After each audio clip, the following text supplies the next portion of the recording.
Bismillahirrahmanirrahim. Assalamualaikum warahmatullahi wabarakatuh. Alhamdulillahirabbil alamin. Allahumma shalli wa sallim ala sayyidina Muhammadin wa ala alihi wa sahbihi ajma'in.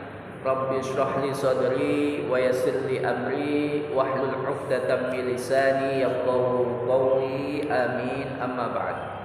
Hadratil muhtaramin wal muhtaramat, para alim, para kiai, para ibu nyai, wabil khusus ketua Tahmir Mushola Al-Masjid, bapak-bapak, ibu-ibu, hadirin hadirat, kaum muslimin muslimat yang insyaallah dimuliakan Allah Subhanahu wa taala.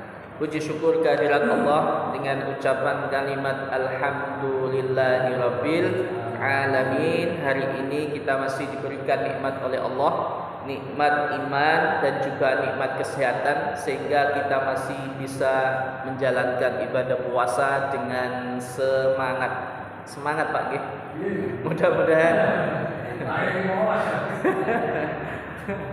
Mudah-mudahan puasa kita dan seluruh amal ibadah kita yang kita laksanakan di bulan suci Ramadan ini diterima oleh Allah Subhanahu wa taala. Kedua kalinya Allahumma sholli ala sayyidina Muhammad. Semoga tetap tercurahkan, tetap terlimpahkan kehadirat Nabi kita Muhammad sallallahu alaihi wasallam.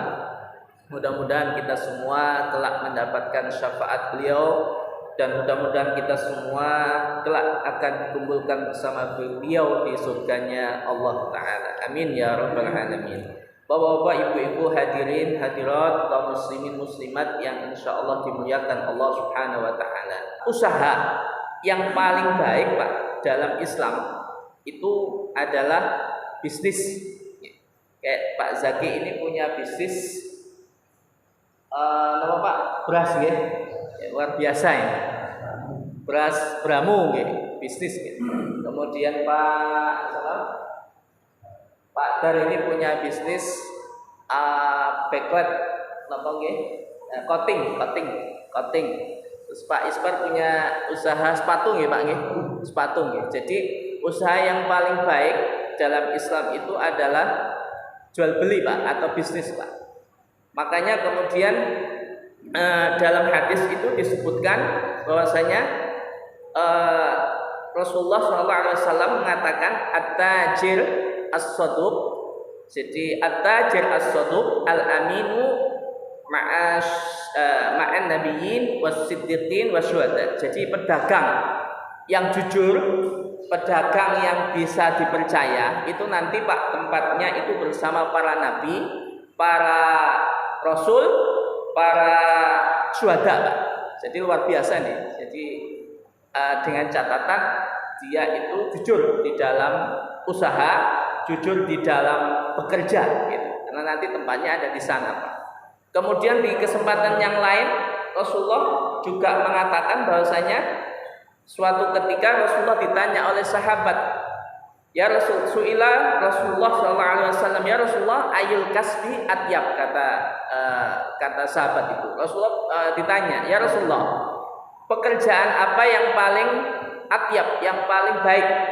Kemudian Rasulullah menjawab, amalul rajuli biyadihi wa kullu bai'in mabrurin. Jadi pekerjaan yang paling baik itu adalah pekerjaan yang dilakukan sendiri Pak, hasil keringatnya sendiri.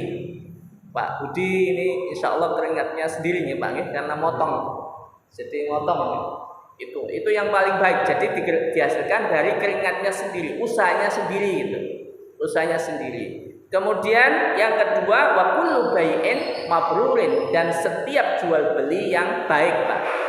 Nah, ini pekerjaan yang paling bagus. Jadi yang pertama usaha sendiri, kemudian yang kedua adalah setiap jual beli yang baik. Maka ini adalah termasuk dikatakan pekerjaan yang paling istimewa, paling baik. Oleh karena itu Bapak Ibu, kenapa kok kita ini dianjurkan untuk bekerja ya? Karena panjenengan sepakat enggak Pak? Misalkan ditanya, orang Islam itu harus kaya. Sepakat betul? Oh, tidak sepakat. Kenapa Pak?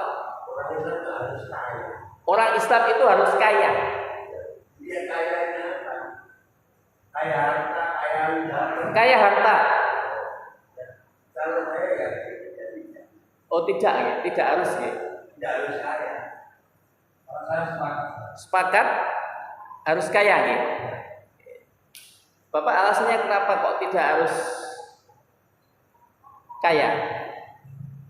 jadi dari kaya apa itu? Kaya harta Pak. Kaya harta kalau saya enggak harus kaya harta kalau Islam itu. Yang penting kita ibadah.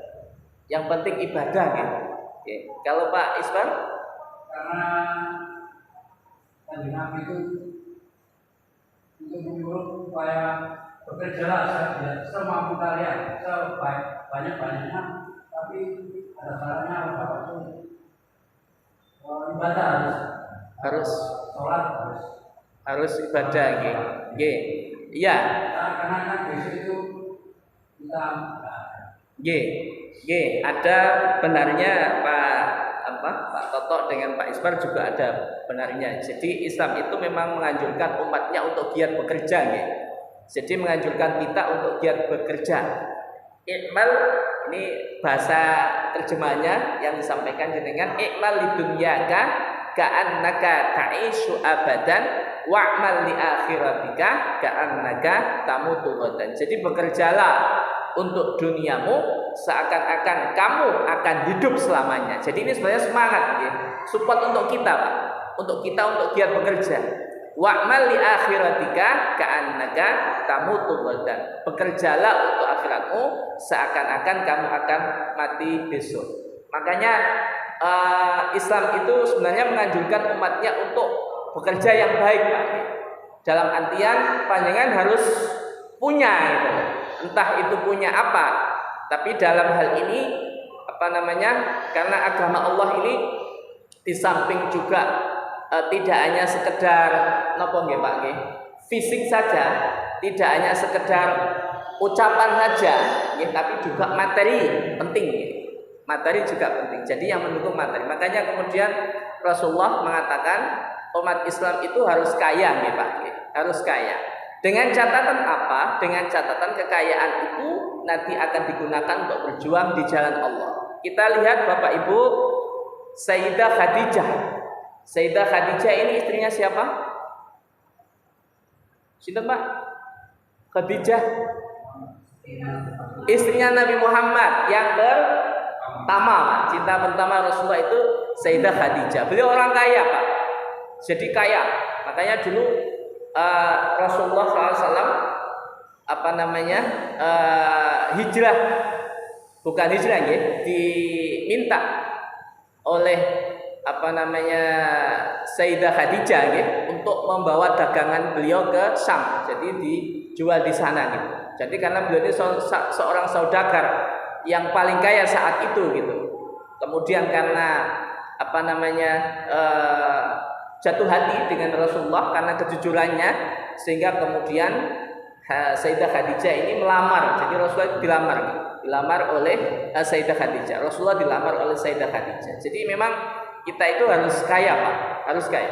Tapi dengan catatan kaya itu akan membantu atau kita gunakan semuanya untuk dakwah di jalan Allah. Karena misalnya kalau kita tidak ada, ini misalkan hari ini Pak, kita mengadakan pengajian, kalau tidak ada support takjil misalnya, kemudian sebenarnya bukan itu tujuannya, tetapi itu juga dalam rangka untuk membantu. Jadi dalam artian apa? Kalau panjenengan ini seorang misalnya, seorang kawafir misalnya seperti Pak Budi. Pak Budi adalah tukang cukur misalnya. Maka Pak Budi ini ibadahnya ya lewat itu Pak Budi. Jadi jenengan masuk surganya lewat situ. Dalam artian manfaatkan betul kemampuan panjenengan, aktivitas panjenengan, kegiatan panjenengan itu untuk ibadah Pak. Itu Pak Budi. Misalkan Pak Ismar ini usahanya sepatu misalnya, maka usahakan sepatu, wasilah dari sepatu itu, usaha sepatu itu panjenengan bisa meningkatkan diri kepada Allah Subhanahu wa taala. Jadi tergantung kita ini profesinya apa. Kalau kita seorang penulis, berarti kita harus nulis sesuatu yang baik. Kalau kita seorang mubalik misalkan, maka jadilah mubalik yang baik. Kalau kita misalkan ketua takmir misalkan, jadi pemimpin misalnya, maka kita jadi pemimpin yang baik. Jadi intinya apa? Intinya kita dianjurkan, diwajibkan, apalagi kita seorang laki-laki untuk bekerja dan bekerja dalam rangka apa? Dalam rangka ibadah kepada Allah. Begitu Pak Nggih? Bisa dipahami Pak Nggih? Adan. Kitabul Buyu. Kitab menerangkan jual beli. Al buyu utawi jual beli itu salah satu asya, ada 3. Jadi jual beli itu ada 3 perkara, Pak. Yang pertama, bai'u ainin musyahadatin. Menjual sesuatu yang bisa terlihat. Jadi bendanya ada.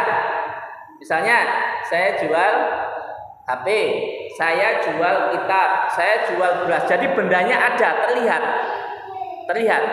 Bagaimana hukumnya kalau seperti ini? Fajaizun, maka boleh. Jadi kalau kita menjual sesuatu yang ada, bendanya ada, Pak.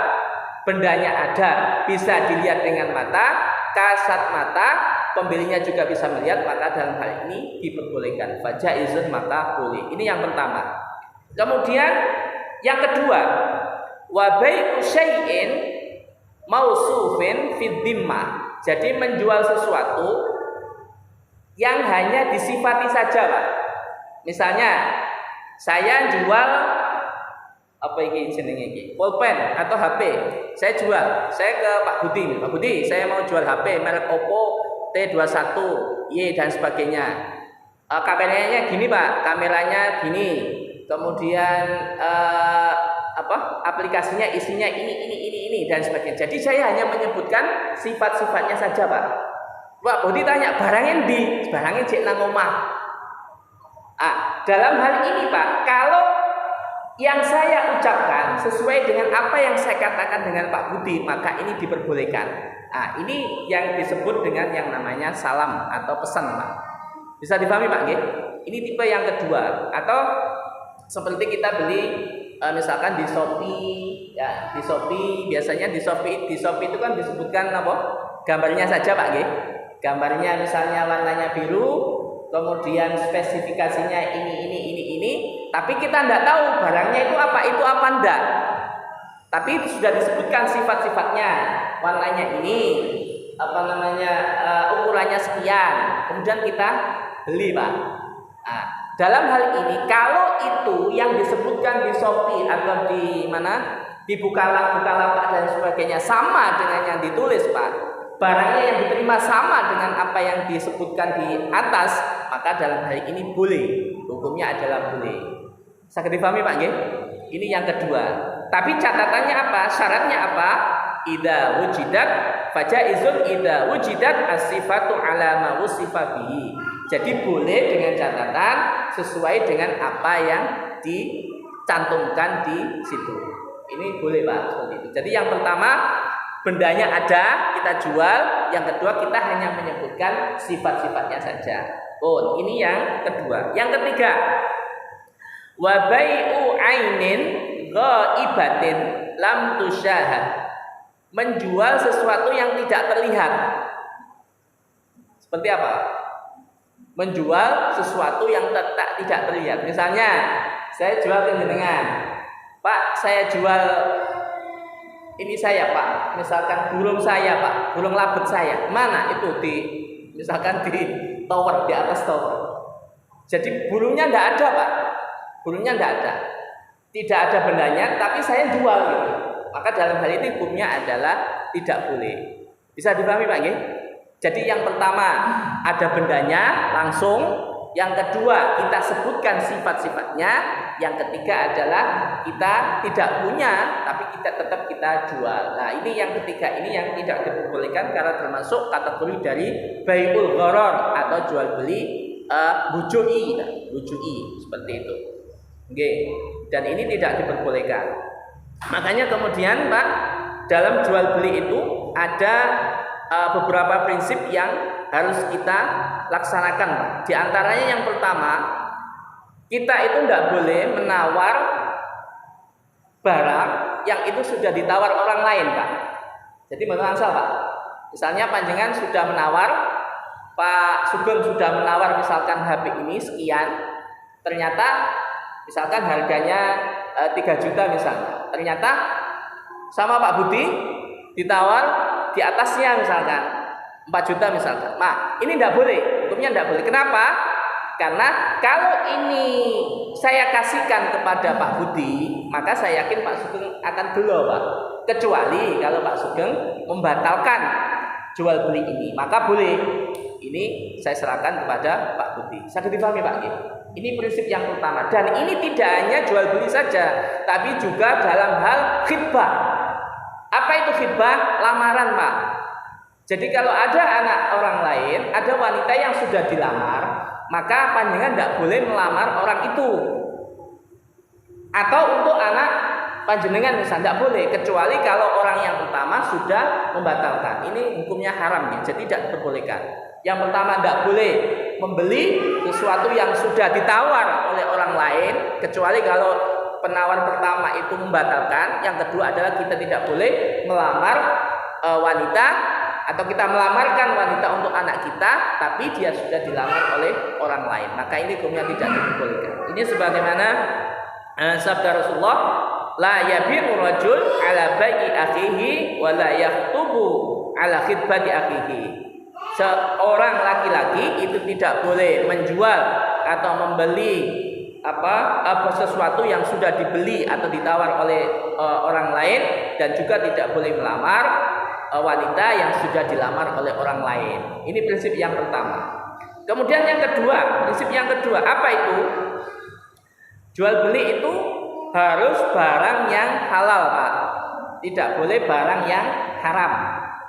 Contohnya barang yang haram apa, Pak, yang dijual? Apa? Narkoba. Masuk, apa malih? Apa? Minuman keras. Apalagi? Barang colongan. Pokoknya barang yang bukan bangkai, Pak. Bangkai, misalkan bangkai tidak boleh, darah tidak boleh, nggih. Jadi pertama bangkai itu tidak boleh. Kemudian apa? Darah, daging apa itu? Babi. Kemudian atau hewan yang disembelih tidak karena Allah, itu tidak boleh, nggih. Jadi ini saya sebutkan. Yang pertama, bangkai, walaupun misalkan ada sapi mati, Pak, mati dengan sendirinya, maka tidak boleh dengan jual dagingnya, tidak boleh. Kemudian yang kedua, daging babi. Yang ketiga, hewan yang disembelih tidak karena Allah. Kemudian wal munkhaniqatu, ada hewan yang dicekik. Misalkan jenengan punya ayam, supaya mau dimakan jenengan cekik. Nggih, dipuntir ininya, kebetulan asal. Hati-hati ini nggih. Ayam potong ini kok sekali Nggih, sekedar Pak, ini saya sebutkan dulu ininya nggih. Yang tidak boleh apa dulu. Oke, terus yang kedua, wal mauqudah, dipukul. Nah, dipukul, pertama dicekik, kemudian dipukul, kemudian dijatuhkan dari tempat yang tinggi, wanting misalkan. Kemudian selanjutnya wanitah itu ditanduk, itu tidak boleh. Nah, bagaimana dengan seperti ayam potong tadi, Pak? Dalam Islam itu ada aturan penyembelihan, Pak. Jadi yang pertama harus dimulai dengan Bismillah, itu harus dengan nama Allah. Okay. Kemudian yang kedua alatnya, ingat alatnya. Ada aturannya, alatnya itu harus yang tajam, Kemudian cara menyembelihnya harus sampai jalan nafas itu, Pak. Jadi itu harus terpotong gitu. Jadi ada caranya. Kenapa? Kalau ini tidak dilakukan, itu nanti akan berakibat terhadap ayamnya itu, Pak. Nah, kita lihat kalau ayam potong, makanya di RPH rumah potong hewan itu harus punya sertifikat, Pak. Jadi harus ada sertifikat. Daging ayam yang memotongnya itu harus ada sertifikatnya, Pak. Jadi seharusnya harus ada sertifikatnya. Sehingga apa? Sehingga kita mau memotongkan di situ, mau memotong-motong daging di situ, itu kita merasa aman. Makanya sekarang kan digalakkan yang namanya sertifikat halal. Tidak hanya bendanya, tidak hanya barangnya, tidak hanya zatnya, tapi juga RPH-nya dan juga pemotongnya. Misalnya Pak Sucip ini jagal misalnya nggih. Jenengan harus punya sertifikat jagal, Pak. Itu harus, dan ini ada pelatihannya supaya ketika menyembelih sesuai dengan tuntutan syariat. Ngoten aja. Kalau yang potong sekali pegang itu bisa 5. Nggih. Selama dia pertama nggih basmalah, makanya basmalah, Pak. Kemudian yang kedua bendanya alatnya tajam nggih. Nggih. Terus kemudian apa namanya? Kerongkongan ya, kerongkongan atau jalan nafasnya itu terputus, maka masuk kategori itu. Pak. Makanya hati-hati Pak, hati-hati untuk memotongkan. Untuk ikhtiatinya, untuk hati-hatinya ya panjenengan potongkan piyambak misalkan kalau panjenengan ahli motong itu. Pokoknya awalnya basmalah, ingat, harus basmalah gitu. Kenapa? Karena kalau itu tidak basmalah wa ma uhilla li ghairillah, kalau itu tidak membaca bismillah atau dijauhi dengan lafaz Allah, maka ini termasuk diharamkan, tidak diperbolehkan Pak untuk makan itu. Begitu Pak nggih. Kemudian banyak lagi nggih. Nah, ini tadi disebutkan yang khamr Pak. Khamr ini sangat luar biasa, minuman keras Pak. Jadi ada 10 orang yang ketika berhubungan dengan khamr itu dilaknat Pak. Jadi ada 10. Siapa saja itu Pak? Yang pertama Pak, asiroha, yang meres, maksudnya produsennya. Kedua, mu'tasiroha, pemesannya. Ini dapat laknat dari Rasul, dari Allah Subhanahu wa taala. Kemudian wasyaribaha, peminumnya. Yang ketiga. Yang keempat, wahamilaha, yang membawa. Jadi yang membawa, mendistribusikan. Itu ikut semua, masuk laknat sini. Kemudian walahamu lata ilahi, yang minta dipesankan itu masuk. Kemudian lagi wasakiha, yang menuangkan Pak. Sampai ngoten nggih. Jadi pelayannya yang menuangkan itu masuk. Kemudian wabaiha, penjualnya. Nah, ini toko-toko misalnya ada yang jual. Kemudian waakila samaniha, yang makan atau menggunakan hasil dari penjualan khamr itu. Nah, ini masuk juga Pak.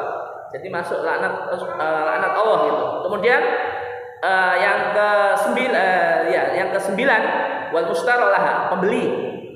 Nah, yang beli, gue iku pokoknya cing tuku masih gak diombe, pokoknya dia tuku masuk itu. Kemudian wal mustarolaha, yang minta dibelikan. Jadi ini sangat luar biasa nggih, terkait dengan minuman keras ini. Jadi ada 10 orang yang masuk kategori ini, maka dia termasuk dilaknat oleh Allah. Ini sebagaimana sabda Nabi, la'anan Nabi sallallahu alaihi wasallam fil khamri asyratun. Jadi ada 10 tadi. Yang pertama tadi produsennya, kemudian pemesannya, peminumnya, yang membawa mendistribusikannya, kemudian yang minta didatangkannya, terus kemudian yang menuangkannya, yang menjualnya, yang makan hasil dari jual beli khamr tadi, kemudian pembelinya, dan juga yang orang yang minta dibelikan. Jadi makanya hati-hati sangat terkait dengan minuman. Dan minuman, makanan itu sangat berpengaruh sekali terhadap diri kita dan juga kepada keluarga kita. Insya Allah kapan-kapan besok insya Allah akan saya jelaskan terkait dengan hal-hal yang berkenaan dengan makan dan minuman. Begitu Pak G. Mudah-mudahan ada manfaatnya karena waktu sudah mendekati maghrib. Kurang lebihnya mohon maaf. Saya akhiri. Wabillahi taufiq wal hidayah.